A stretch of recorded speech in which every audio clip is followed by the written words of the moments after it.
A pedido de Jesus, Ministério da Terra na comunidade cósmica, diversos espíritos de elevada expressão espiritual estão vindo à Terra.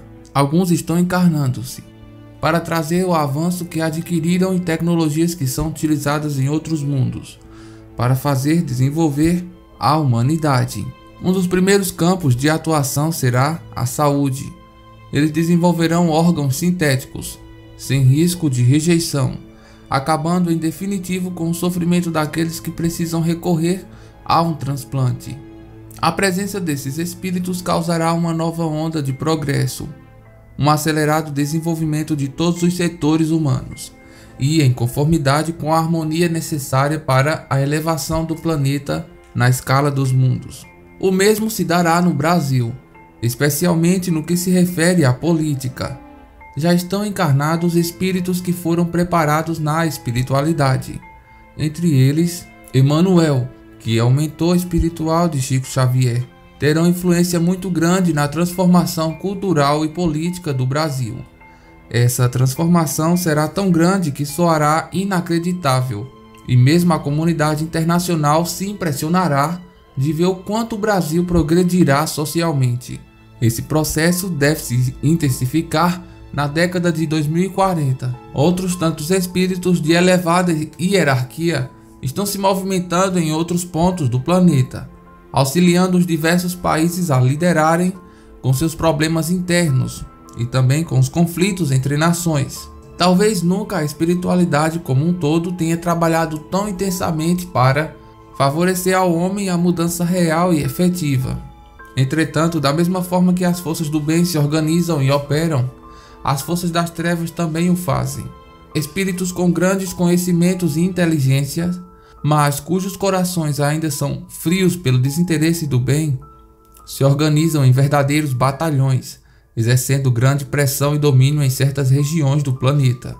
O desenvolvimento destas inteligências é tão grande que eles conseguiram dominar a técnica da reencarnação. E, em determinadas partes do mundo, especialmente no Oriente Médio, a influência que exercem é grande, a ponto de conseguirem reencarnar espíritos inferiores para atender aos objetivos que possuem. Nesses locais, a presença das trevas é tão grande que promove uma espécie de elevação do umbral, onde os encarnados praticamente transitam entre os espíritos perturbados e perturbadores que estão nas esferas espirituais mais baixas. As barreiras que separam a esfera da carne dos espíritos inferiores ali é mais tênue que em qualquer outro lugar do mundo. Esse adensamento trevoso dificulta sobremaneira a atuação dos espíritos esclarecidos e do bem. O próprio ambiente se torna impróprio para suas manifestações, o que favorece ainda mais o domínio das trevas. Nesses locais, a forma mais efetiva de auxílio direto é a reencarnação de espíritos elevados.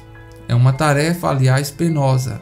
É isto que ocorreu com Eurípides Barçanufo, que recebeu da alta espiritualidade a tarefa de se encarnar em meio aos sofredores dessas regiões de conflito, a fim de levar um pouco de amor e, quem sabe, aquecer alguns corações.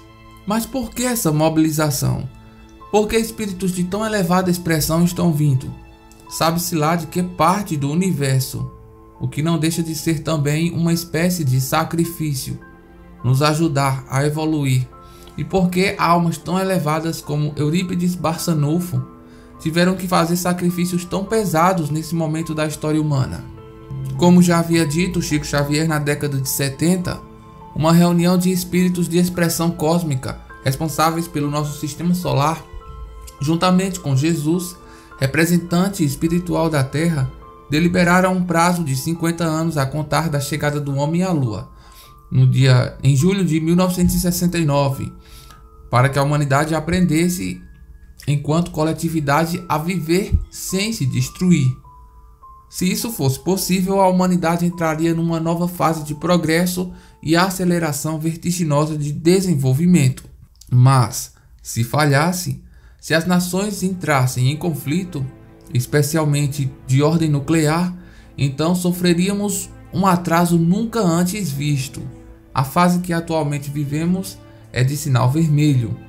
Espíritos inferiores estão se organizando nos planos inferiores e migrando para a Europa, como ocorreu na Segunda Grande Guerra, influenciando a mente coletiva, e a chance de uma nova guerra se torna cada dia mais factível. A espiritualidade amiga procura cercar pessoas cujas influências possam ser positivas, como é o caso de Dalai Lama e do Papa Francisco. Espíritos bons e com poder de influenciar a mudar o rumo e a cabeça de muita gente. Pessoas que vieram à Terra espalhar amor, bondade e caridade, ao contrário de tantos líderes religiosos que, plantando ódio no coração dos adeptos, cairão. O conflito entre Rússia e Ucrânia é visto com preocupação pela espiritualidade, pois nos bastidores há também outros países e interesses. A luta pelo poder por terra, por domínio econômico, pode envolver países como a China, a Índia, as Coreias, o Japão, os Estados Unidos e desencadear uma sede de poder capaz de levar nosso mundo a uma era de sombras espessas. Desta vez, porém, os recursos bélicos são muito maiores do que nas guerras anteriores. Uma guerra de grandes proporções fatalmente faria uso de armas nucleares, hoje milhares de vezes mais potentes do que as que destruíram Hiroshima e Nagasaki. Os recursos que não fossem consumidos na guerra, que seria rápida, dado o poder de destruição, seriam consumidos nas tentativas de reconstrução dos países. Mas o temor da espiritualidade é que o uso dessas armas desencadeie um inverno nuclear capaz de afetar o mundo inteiro, aniquilar a maior parte das espécies animais e vegetais e transformar o planeta num grande deserto gelado. Se isso acontecer, a Terra não ascenderá mais na escala dos mundos, não se transformará num mundo de regeneração, mas pelo contrário, voltará ao status de mundo primitivo. O que restasse da humanidade viva ou encarnada provavelmente voltaria ao estágio das primeiras civilizações. Todas essas informações soam apocalípticas e ficcionais, mas asseguram-nos os espíritos de que é um futuro plausível, cujo risco é iminente. É por essa razão que a espiritualidade tem mobilizado tantas almas para ajudar a aplacar o ódio, plantando o amor. Mas o que podemos fazer? Nestes últimos anos, até 2019, devemos nos esforçar sobremaneira no desenvolvimento de nós mesmos. Os religiosos são chamados a desempenhar um papel ainda mais atuante, seja em que campo for, em qualquer religião, para a transformação de si mesmo e do ser humano. Devemos hoje, mais do que nunca, nos esforçar em nos melhorar, nos transformar, nos modificar em definitivo para o bem e orar. Os espíritos nos pediram para que todos reservem alguns minutos de seu dia das suas orações habituais e dos cultos do Evangelho que fazem em casa para pedir pela paz mundial, pedir que esses espíritos endurecidos possam ser auxiliados pela espiritualidade amiga. Pois todo bom pensamento em favor da Terra contribui para que a atmosfera espiritual do planeta se torne melhor, mas propicia as boas influências espirituais. Não devemos subestimar a força do pensamento, especialmente a força do pensamento positivo e do bem. Não devemos temer, devemos trabalhar com fé e determinação. Enquanto esse prazo não chega a termo, devemos apoiar a espiritualidade com nossas orações, nossas atitudes e, se possível, espalhar essa mensagem para que mais pessoas tomem ciência da gravidade do período em que nos encontramos.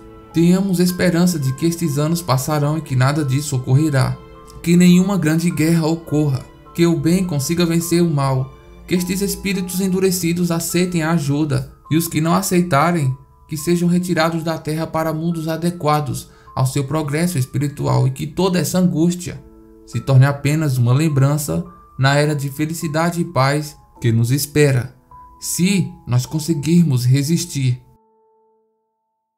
Bem, pequeninos, eu encontrei esse texto na internet, achei bastante interessante. Um médium conhecido como Adão Neto recebeu esta mensagem de um espírito chamado Pai Cipriano das Almas, em Uberaba, Minas Gerais, na Casa de Caridade Irmãos de Luz.